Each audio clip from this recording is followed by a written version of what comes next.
one of the very good examples of a bad situation is when I talked to one doctor about my case and asked if a genetic therapy might someday be used to treat my cancer. And he says, no, it's not possible within a human lifetime. Then I went up and explained to him the brief history of how the Human Genome Project was developed.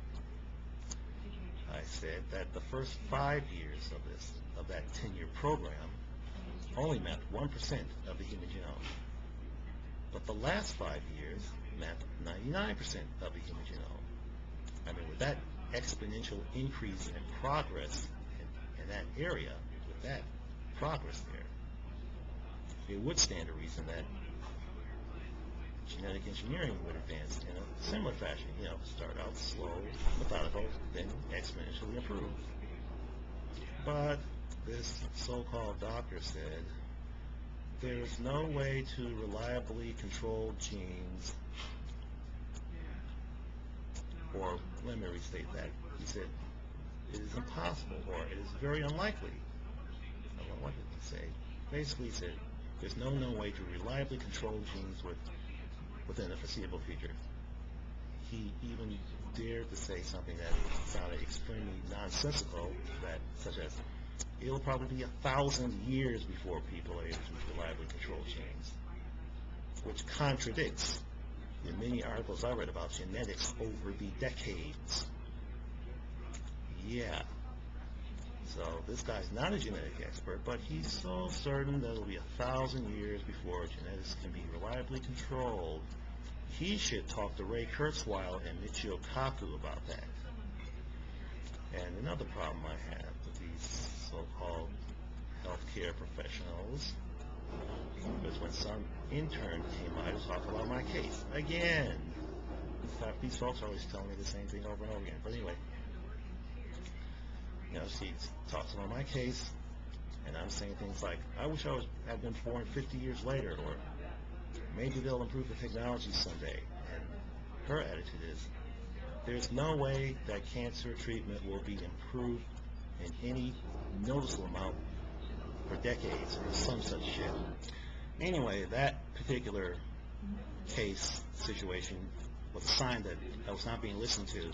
Because I wasn't being listened to, I was so frustrated and pissed off that I told her to shut the fuck up so that I could further explain her incorrect assumption. And her fucked up attitude was to say something like, I don't want to deal with this. So she just walked out like a very unprofessional person. Yeah, she's supposed to be a medical professional, and she's walking around being upset just because I insulted her.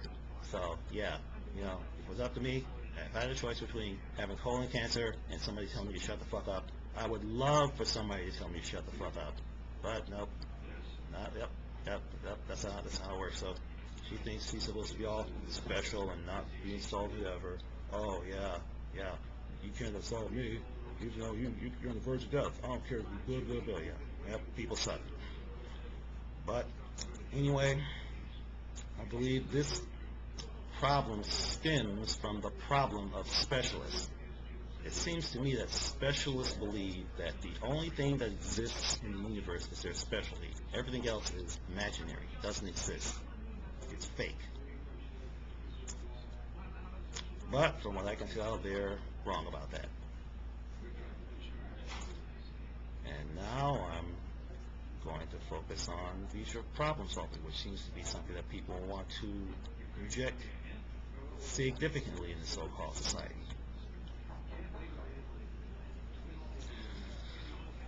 Yep, I suspect that problem solving is frequently rejected because it results in change, and a lot of people don't like change.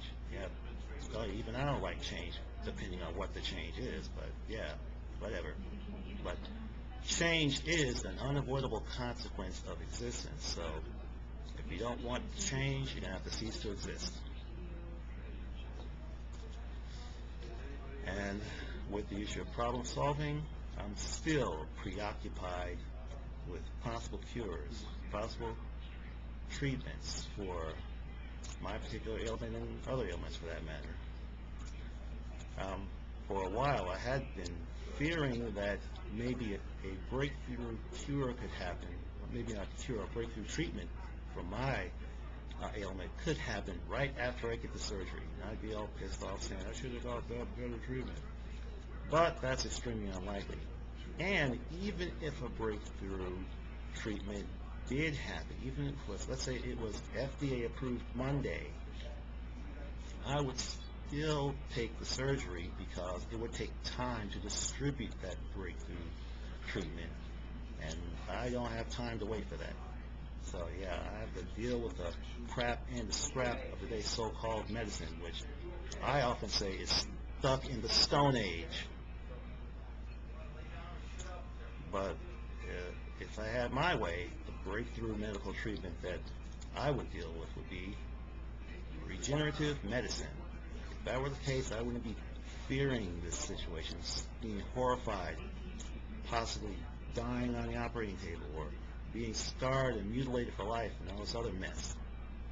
If regenerative medicine was an option, I'd be jumping for joy and dancing in the streets, because I would take part in what I think is one of the greatest inventions of all time, one of the greatest technological breakthroughs of all time, one of the greatest concepts ever conceived by the human mind. Though technically, regeneration's been around for billions of years, but whatever, millions, billions of years, whatever. I forgot the exact time scale. But anyway, nature's been doing regeneration long before we're trying to figure it out. But still, as things stand now, regenerative medicine looks like it's going to really work.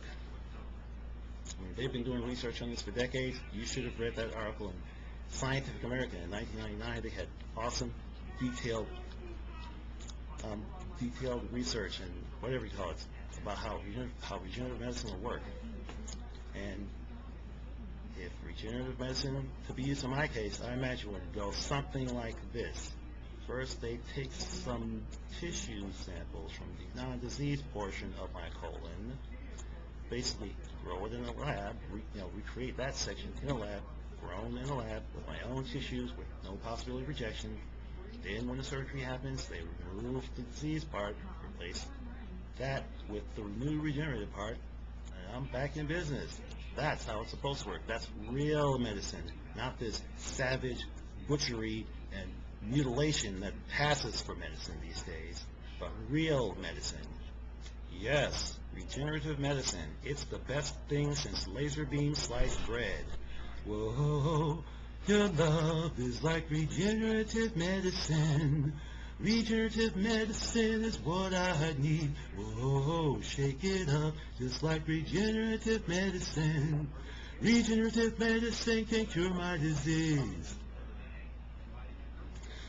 And I'm also very upset over the fact that we're not in a resource-based economy now. If that were the case, my current situation would be resolved in a significantly better way. There might even be regenerative medicine in a resource-based economy, because since medical treatment is free, and since everything is free, the only thing that's required to do anything, to accomplish anything, is resources. If you have enough resources to do it, you do it. It doesn't matter. So it might cost, I don't know, $100 billion to do regenerative medical research in this crapped up pseudo-economy, in a resource-based economy. It would just be free. You just get straight to the point. You don't have to wait for fundraisings and grants and whatever. You just immediately do it, and you get your medical breakthroughs done faster and better. And that's what you call a real civilized world, a real civilized situation. But I'm stuck here in a modern dystopia of chaos and evil, of morons and dumb asses, a place that I hate very, very much, which is why I continue to insist that I be allowed to go on a one-way mission to Mars and start a resource-based economy when I get there. I guess I can stop this video now. I've been having problems trying to make this thing a number of times for whatever technical reasons. So yeah, I'm going to stop right here. See you later, Ralph Nader. I'm not sure if I want to make that my catchphrase, but I'm going to say it right now because I've got stuff to do, including a horrible, horrible, horrible experience with primitive, savage 21st century pseudo-medicine.